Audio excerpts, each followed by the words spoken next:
जय हिंद साथियों, मैं अंकित कुमार यादव आप सभी का स्वागत करता हूं सृष्टि ज्ञान केंद्र में, जहां हम पढ़ रहे हैं कक्षा 12वीं की पॉलिटिकल साइंस और जिसमें चल रहा है अध्याय 5 जिसका नाम है समकालीन दक्षिण एशिया।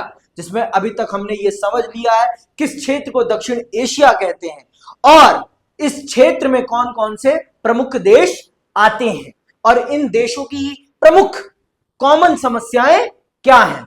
हमने इस क्षेत्र के सबसे बड़े देश पाकिस्तान को समझ लिया है, जो दूसरा सबसे बड़ा देश है। सबसे पहला बड़ा देश भारत है और भारत की सीमाएं अपने सभी 7 पड़ोसियों के साथ मिलती है जो आपके दक्षिण एशिया के सदस्य हैं। ठीक है, तो इनके सबके साथ भारत की कहीं ना कहीं अनबन है, पर हम समझ रहे थे पहले इनकी राजनीतिक संरचनाओं को कि ये किस प्रकार से चलते हैं। हमने पाकिस्तान को बहुत डिटेल वाइज समझ लिया कि पाकिस्तान में मूलतः क्या समस्याएं हैं और किन समस्याओं के कारण पाकिस्तान में लोकतंत्र सफल नहीं होता। अब हम चल रहे हैं अपने दूसरे पड़ोसी को समझने, जो है हमारा बांग्लादेश, जो पाकिस्तान से ही निकला है। आप सब जानते हैं बांग्लादेश आजादी के समय तक पूर्वी पाकिस्तान कहलाता था। आज का पाकिस्तान पश्चिमी पाकिस्तान कहलाता था और आज का बांग्लादेश पहले पूर्वी पाकिस्तान कहलाता था। आप एक विशेषता समझ लीजिए, पूर्वी पाकिस्तान की जनता बंगाली थी, बंगाली भाषा बोलती थी, बंगाली भाषा बोलती थी। परंतु जो पश्चिमी पाकिस्तान था वहां की जनता पंजाबी और वहां की आधिकारिक भाषा उर्दू बना दी गई थी। मोहम्मद अली जिन्ना साहब ने पाकिस्तान की आधिकारिक भाषा के तौर पर उर्दू को स्वीकारा, जो कि बंगाली मुसलमानों को कदापि नहीं आती थी। ये बात आप समझ लीजिए। ये जो जबान है ना, जबान अगर आपकी काट दी जाएगी ना तो आप कुछ नहीं कर सकते। हमारी आजादी का सबसे पहला प्रतीक हमारी जबान है और जबान तब काबिल है जब हमारे पास बोलने के लिए एक भाषा है, और अगर हमारी भाषा को ही हमसे छीन लिया जाए तो फिर देश चला पाना असंभव है और अपने अधिकारों को प्राप्त कर पाना असंभव है। तो यही चीज होता है बंगाली मुसलमानों के साथ। बंगाली मुसलमानों पर जबरदस्ती उर्दू थोपी जाती है कि तुम उर्दू सीखो। अब भाई एक बात बताओ, कैसे कोई अपनी मां को छोड़ सकता है? और भाषा सबसे पहली मां होती है। मां भी आप बोलते हैं तो अपनी भाषा में बोलते हैं। तो अगर आपने अपनी भाषा की कद्र नहीं करी ना तो आपने अपनी उस जन्म देने वाली मां की कद्र नहीं करी जिसको आपने पहले अपनी भाषा में मां बोला है। तो ये बंगाली मुसलमान इससे बहुत ज्यादा प्रभावित होते हैं और वो फिर संग्राम छेड़ते हैं कि हमारी भाषा को सम्मान मिलना चाहिए, हमारी भाषा को वास्तविक सम्मान मिलना चाहिए और उसे भी आधिकारिक भाषा का दर्जा मिलना चाहिए।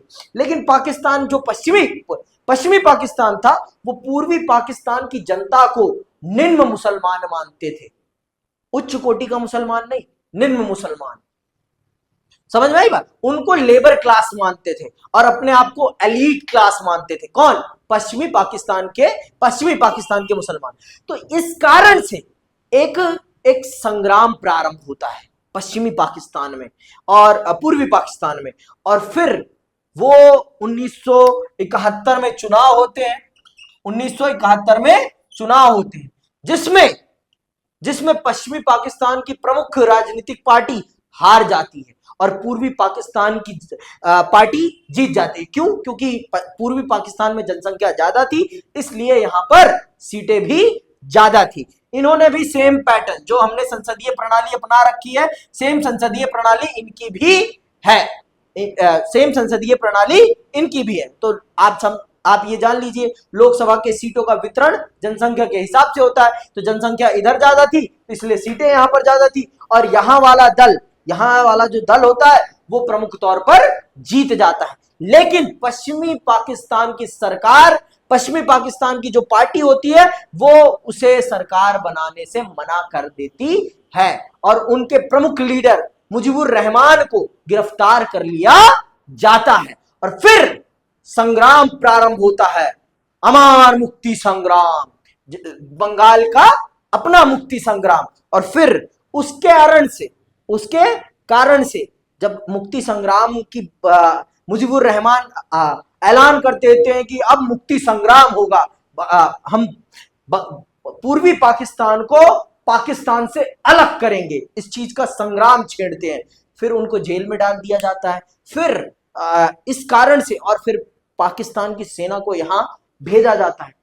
कत्लेआम मचाती है पाकिस्तान की सेना, और जब कत्लेआम मचना प्रारंभ होता है तो यहाँ की जनता भारत की तरफ भागती है।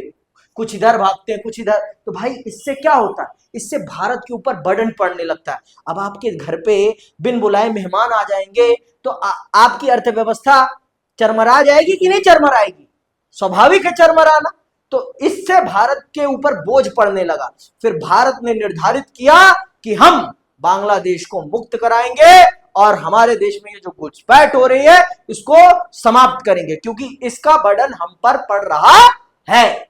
इसका बर्डन हम पर पड़ रहा है। तो फिर भारत मोर्चा खोलता है और भारत इस युद्ध में उतर जाता है और फिर बांग्लादेश को मुक्त कराता है और बांग्लादेश नाम का एक देश बनाता है। और इसमें 81,000 पाकिस्तानी सैनिकों को सरेंडर करने के लिए मजबूर किया जाता है। यह दुनिया का सबसे बड़ा सरेंडर है। किसी सेना के सामने किसी सेना ने इतनी बड़ी संख्या में सरेंडर किया। तो यह आप जान लीजिए। तो यह है कहानी आपके पूर्वी पाकिस्तान के बांग्लादेश बनने की। यह है कहानी किसकी? पूर्वी पाकिस्तान के बांग्लादेश बनने की। तो इसमें सबसे बड़ी भूमिका किसने निभाई है? इसमें सबसे बड़ी भूमिका निभाई है भाषा ने सबसे बड़ी भूमिका निभाई है। समझ में आई बात?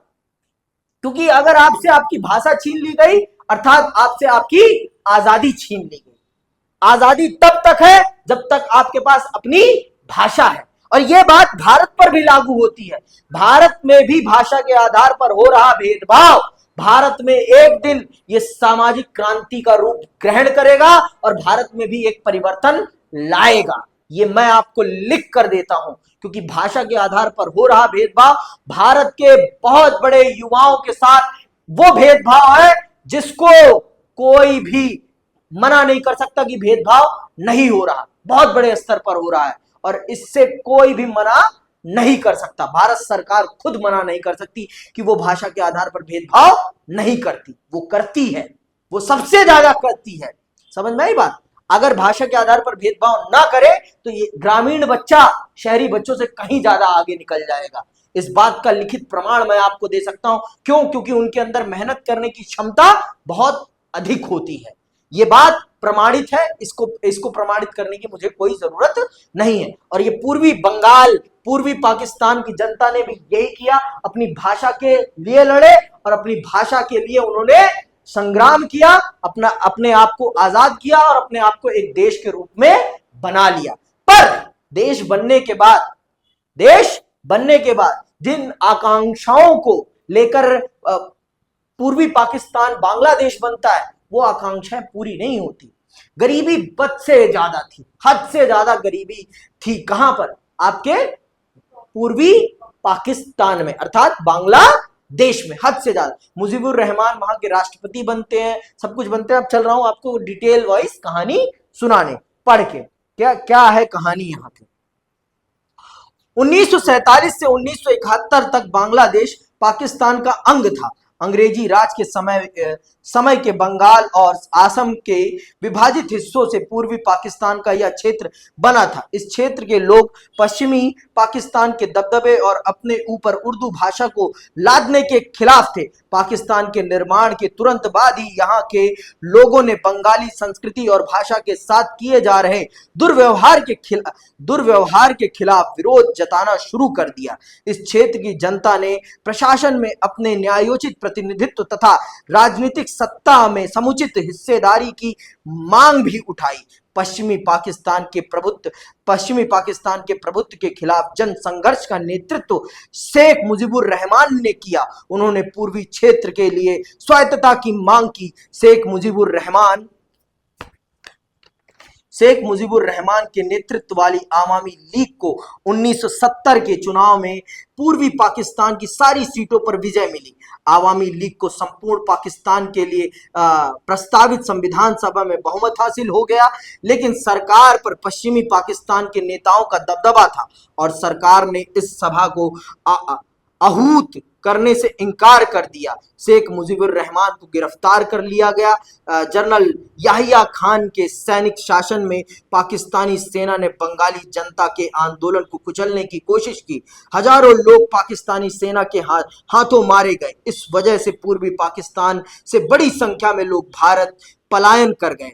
भारत के सामने इन शरणार्थियों को संभालने की समस्या आन खड़ी हुई। भारत की सरकार ने पूर्वी पाकिस्तान के लोगों की आजादी की मांग का समर्थन किया और उन्हें वित्तीय और सैन्य सहायता दी। इसके परिणाम स्वरूप 1971 में भारत और पाकिस्तान के बीच युद्ध छिड़ गया। युद्ध की समाप्ति पूर्वी पाकिस्तान में पाकिस्तानी सेना के आत्मसमर्पण तथा एक स्वतंत्र राष्ट्र बांग्लादेश के निर्माण के साथ हुई। ये कहानी मैं आपको पूरी बता चुका, ये पूरी मैं एक्सप्लेन कर चुका, यही लिखी हुई है। अब आते हैं आगे। बांग्लादेश ने अपना संविधान बनाकर उसमें अपने को एक धर्मनिरपेक्ष, अंडरलाइन करो, एक धर्मनिरपेक्ष, लोकतांत्रिक तथा समाजवादी देश घोषित किया। बहरहाल 1975 में शेख मुजीबुर रहमान ने संविधान में संशोधन कराया और संसदीय प्रणाली की जगह अध्यक्षात्मक शासन प्रणाली को मान्यता मिली। अध्यक्षात्मक शासन प्रणाली का मतलब राष्ट्रपति वाली जो प्रणाली होती है उसे अध्यक्षात्मक प्रणाली कहते हैं, जिसमें एक ही व्यक्ति के पास संपूर्ण ताकत होती है। संसदीय प्रणाली में एक व्यक्ति के पास संपूर्ण ताकत नहीं होती। यहां पर जो प्रतिनिधि चुने जाते हैं उनके पास वास्तविक ताकत होती है। वो जिसको चुनते हैं वास्तविक तौर पर वो ताकतवर होता है। माननीय प्रधानमंत्री, हमारे देश में माननीय प्रधानमंत्री नरेंद्र मोदी अकेले ताकतवर नहीं है। वो तभी तक ताकतवर है जब तक उनके पास जब तक वो संसदीय दल के नेता है, जब तक संसदीय दल उन्हें अपना नेता मानता है। और जिस दिन संसदीय दल ने अपना नेता उन्हें मानने से इनकार कर दिया उस दिन वो इस देश के प्रधानमंत्री के तौर पर नहीं रहेंगे। लेकिन अध्यक्षात्मक प्रणाली में एक बार व्यक्ति चुन लिया जाता है तो वो अपने समय काल तक पूरा का पूरा रहता है। जैसे कहां पर है ऐसी प्रणाली है यूनाइटेड स्टेट ऑफ अमेरिका में, यूएसए में यही प्रणाली है। ठीक, तो मुजीबुर रहमान ये करते हैं, संविधान में संशोधन करके संसदीय प्रणाली को अध्यक्षात्मक प्रणाली में बदल देते हैं, सत्ता के लालची हो जाते हैं। तो फिर आगे क्या होता है? शेख मुजीबुर ने अपनी पार्टी आवामी लीग को छोड़कर अन्य सभी पार्टियों को समाप्त कर दिया। अब इन्होंने भी लोकतंत्र की हत्या करना प्रारंभ कर दिया। देश बनाते समय तो इन्होंने नारा क्या दिया? धर्मनिरपेक्ष, लोकतांत्रिक, समाजवादी बांग्लादेश। लेकिन सत्ता जैसे अपने नीचे आ गई, फिर उसके सुख को भोगने के लिए इन्होंने भी सत्ता का दुरुपयोग करना प्रारंभ कर दिया। सत्ता का दुरुपयोग करना प्रारंभ कर दिया, बांग्लादेशी जनता के लोकतांत्रिक अधिकारों की हत्या करना प्रारंभ कर दी। आगे सुनो फिर क्या होता है। 1975 के अगस्त में सेना ने उनके खिलाफ बगावत कर दी और इस नाटकीय तथा त्रासद घटनाक्रम में शेख मुजीबुर सेना के हाथों मारे गए। नए सैनिक शासक जियाउर रहमान ने अपनी बांग्लादेश नेशनल पार्टी बनाई और 1989 के चुनाव में विजयी रहे। जियाउर रहमान की हत्या हुई और लेफ्टिनेंट जनरल एच.एम. इरशाद के नेतृत्व में बांग्लादेश में एक और सैनिक शासन ने बागडोर संभाली। लेकिन बांग्लादेश की जनता जल्दी ही लोकतंत्र के समर्थन में उठ खड़ी हुई। आंदोलन में छात्र आगे आगे चल रहे थे। बाध्य होकर जनरल इरशाद ने एक हद तक राजनीतिक गतिविधियों की छूट दी। इसके बाद के समय में जनरल इरशाद 5 सालों के लिए राष्ट्रपति निर्वाचित हुए। जनता के व्यापक विरोध के आगे झुकते हुए लेफ्टिनेंट जनरल इरशाद को राष्ट्रपति का पद 1990 में छोड़ना पड़ा। 1991 में चुनाव हुए। इसके बाद से बांग्लादेश में बहुदलीय चुनावों पर आधारित प्रतिनिधित्व मूलक लोकतंत्र स्थापित है, जो कि अब समाप्त हो चुका है। 2024 में 1991 के बाद 2024 में ये प्रणाली फिर भंग हुई है और फिर से वहां पर लोकतंत्र समाप्त हो चुका है। कहां पर? बांग्लादेश में फिर से लोकतंत्र समाप्त हो चुका है। तब भी बच्चों ने बड़ी भूमिका निभाई थी अपने सरकार को गिराने में, राष्ट्रपति सैनिक शासन को हटाने में। आज भी जो लोकतांत्रिक सरकार थी उसको भी हटाने में छात्रों ने बड़ी भूमिका निभाई है। समझ में आई बात? तो आप ये जान लीजिए, अगर जनता चाह लेना तो कुछ भी हो सकता है। जनता चाह ले तो क्या पाकिस्तान की जनता में ये आ, वो जज्बा नहीं है कि वो लोकतंत्र स्थापित करा सकें, नहीं है ना, नहीं तो वो भी करा सकते हैं। और बांग्लादेश की जनता में वो जज्बा है, वो ताकत है, वो अपने हक के लिए लड़ती हैं और अपना हक लेकर रहते हैं। आज भी देखिए आप, वहां की जो स्टूडेंट्स थे उन्होंने अपने हक के लिए लड़ाई लड़ी और शेख हसीना को देश छोड़कर भागना पड़ा। शेख हसीना को देश छोड़कर भागना पड़ा और ना सैनिक शासन लागू होने दिया और ना ही किसी प्रकार की और चीजों को लागू होने दिया। फिर अब एक नया माहौल बांग्लादेश में बन रहा है, अब देखते हैं आगे क्या होता है। लेकिन एक जो लंबे समय से एक लोकतांत्रिक सरकार संसदीय प्रणाली चली आ रही थी वो परंतु आज के समय पर भंग हो गई है। तो आप ये जान लीजिए बांग्लादेश का लोकतांत्रिक ग्राफ हमेशा डगमगाता रहा है। बांग्लादेश का लोकतांत्रिक ग्राफ हमेशा कभी ऊपर कभी नीचे, कभी ऊपर कभी नीचे होता रहा है, जो कि एक अच्छी बात नहीं है, जो कि एक अच्छी बात नहीं, हमारे लिए भी नहीं है। क्योंकि अगर एक देश में पॉलिटिकल स्टेबिलिटी नहीं रहेगी तो उसकी नीतियों में पॉलिटिकल स्टेबिलिटी नहीं रहेगी, और जब नीतियों में पॉलिटिकल स्टेबिलिटी नहीं रहेगी तो उस देश का विकास बहुत ही धीमी गति से होगा, बहुत ही धीमी गति से। क्योंकि एक देश को चलाने के लिए एक सशक्त शासन प्रणाली का होना बहुत जरूरी है। जिस प्रकार से एक स्कूल को चलाने के लिए वहां पर एक प्राध्यापक, प्रधानाचार्य का होना बहुत जरूरी है टीचरों के साथ, उसी प्रकार से एक देश को चलाने के लिए एक सशक्त राष्ट्र का नेता होना भी जरूरी है। अगर आपके पास एक सशक्त राष्ट्र नेता नहीं है तो आपके देश की नीतियां लचर पचर होती रहेंगी और उसका नुकसान आपको कहीं ना कहीं भुगतना पड़ेगा। ये बात आप बहुत अच्छे से समझ लीजिए। तो आज बांग्लादेश की स्थिति फिर से उस विकलांग बच्चे की तरह हो गई है जिसके पास और कोई चारा नहीं है अपनी व्हील चेयर या फिर अपनी जो बैसाखी के सहारे चलने के अलावा। मैं यहां पर किसी का अपमान नहीं कर रहा हूं, ये बताने के लिए मैंने उदाहरण लिया है, ठीक है।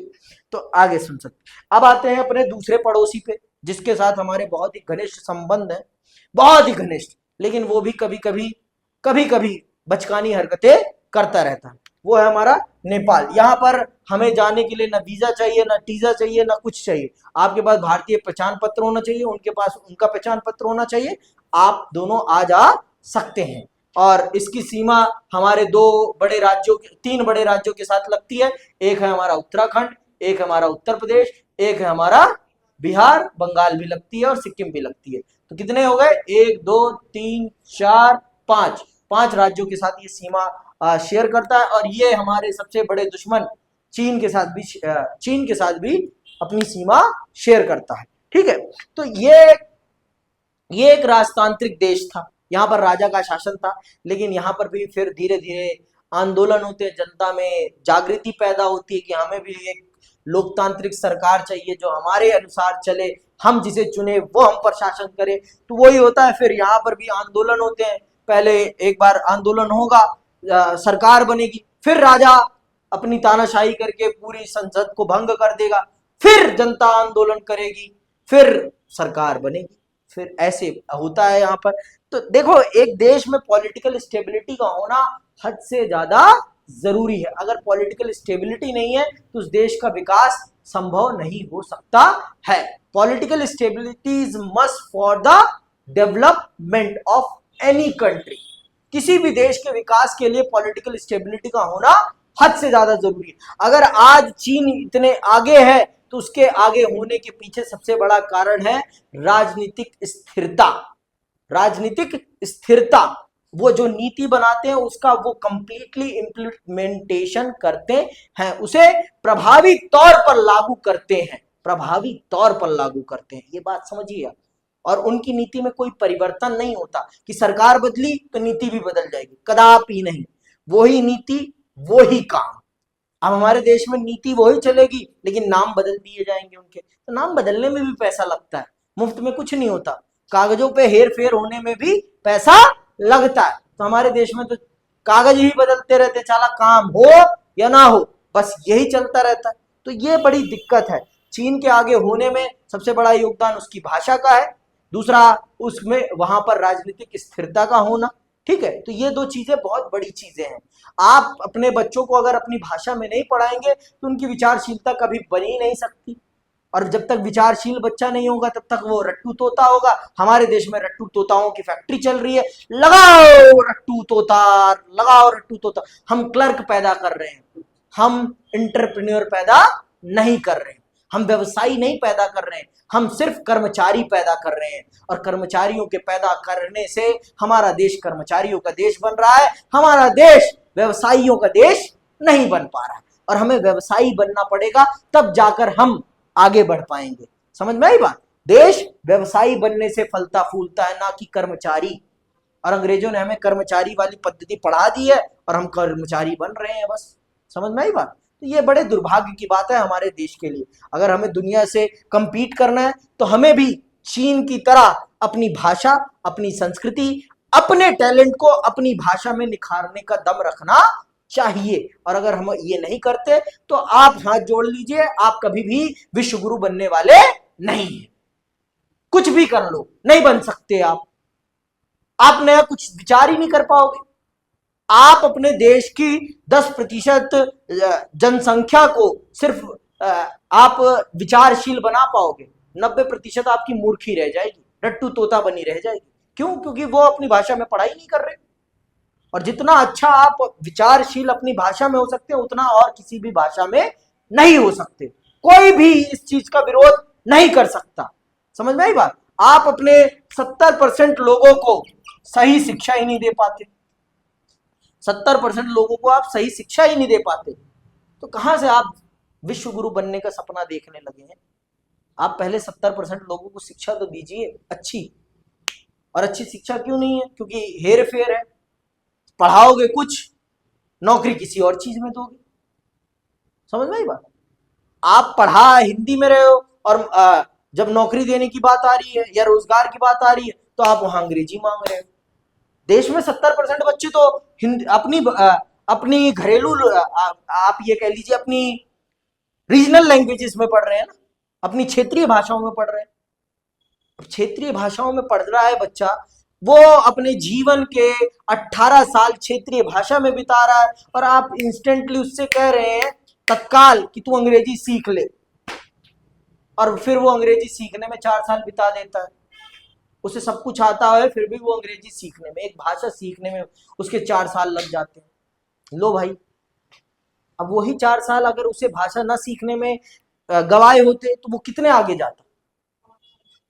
आप खुद सोचो, मुझे नहीं बताने की जरूरत, ये देश सोचे, इस देश की जनता सोचे कि ये एक भाषा को इतना महत्व देकर इस देश के कितने बड़े टैलेंट के साथ खिलवाड़ कर रहे हैं, कितने बड़े टैलेंट के साथ। मैं अंग्रेजी का विरोध नहीं कर रहा हूं, लेकिन जो उसे योग्यता का मापदंड बनाकर भारतीय बच्चों के साथ, भारतीय भाषाओं के साथ जो भेदभाव किया जा रहा है वो कदापि स्वीकार्य नहीं है।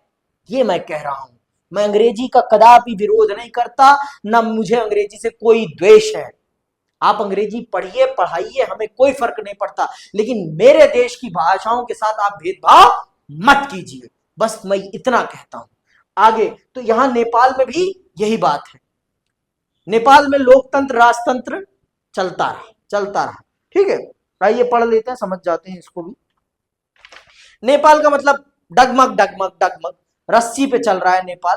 ठीक है, आज भी उसका वही हाल है। कब वहां राजतंत्र, लोकतंत्र से राजतंत्र हो जाए कुछ नहीं पता चलता, लेकिन वहां की जनता जागरूक है और अपने अधिकारों के प्रति सजग है।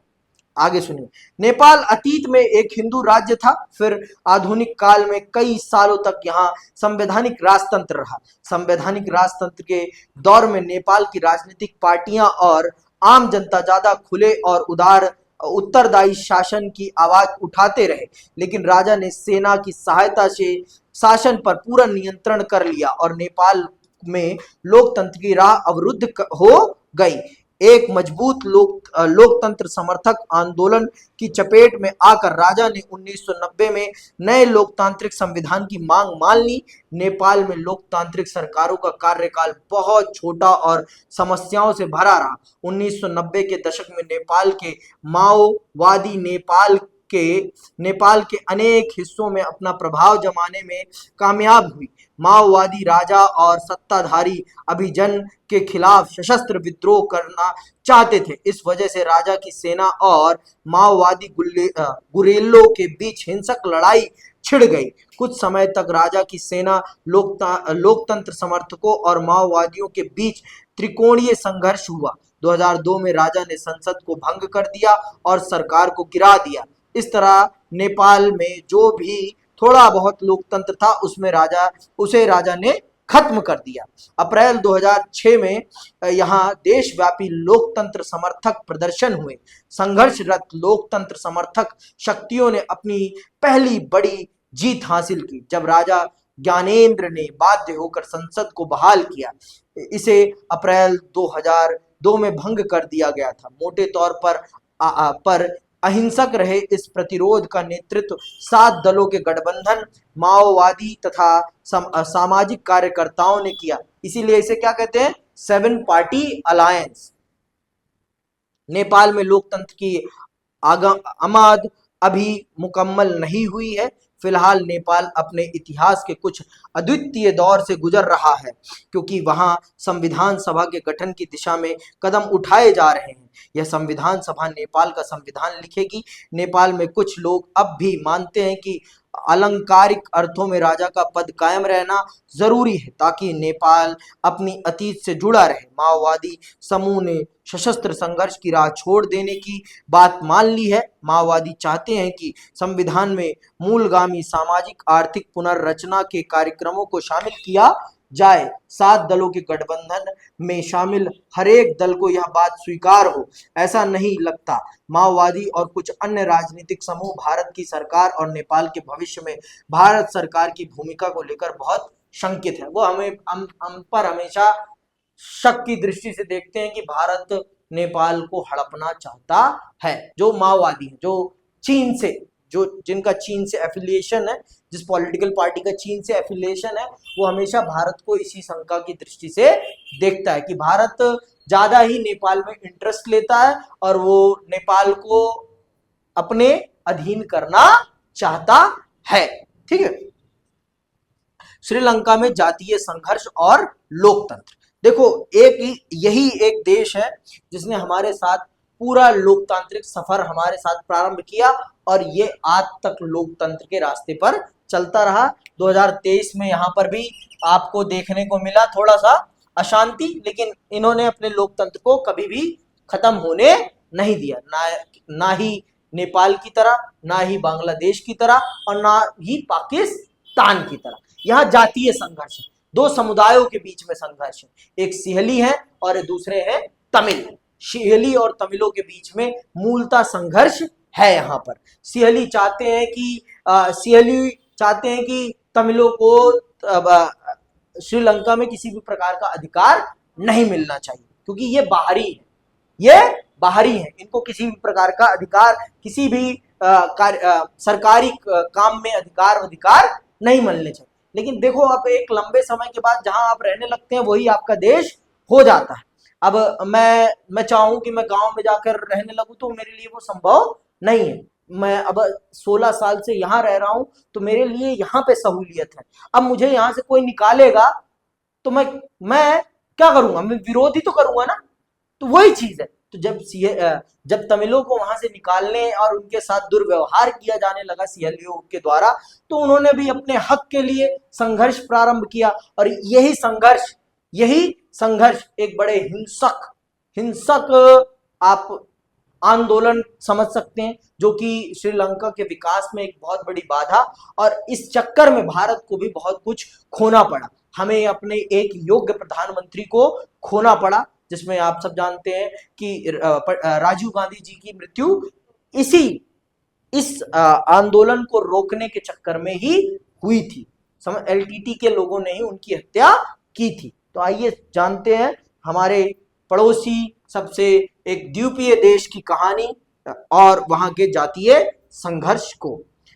हम देख चुके हैं कि आजादी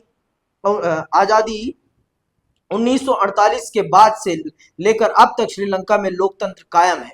लेकिन श्रीलंका को एक कठिन चुनौती का सामना करना पड़ा।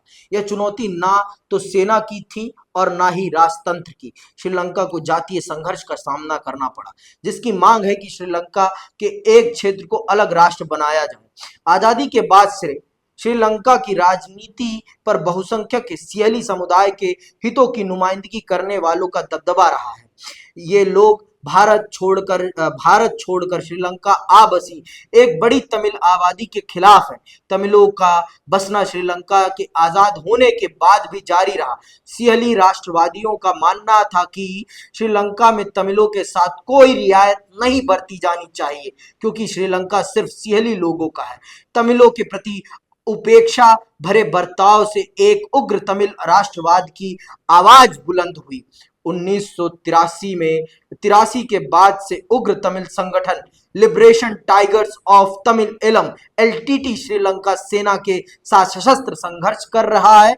इसमें तमिल एलम यानी श्रीलंका के तमिलों के लिए एक अलग देश की मांग की है। श्रीलंका के उत्तर पूर्वी हिस्से पर एलटीटी का नियंत्रण है। श्रीलंका की समस्या भारत वंशी लोगों से जुड़ी है। भारत की तमिल जनता का भारतीय सरकार पर भारी दबाव है कि वह श्रीलंकाई तमिलों के हितों की रक्षा करे। भारतीय सरकार ने समय समय पर तमिलों के सवाल पर श्रीलंका की सरकार से बातचीत की कोशिश की है, लेकिन 1987 में भारतीय सरकार श्रीलंका के तमिल मामले में प्रत्यक्ष रूप से शामिल हुई।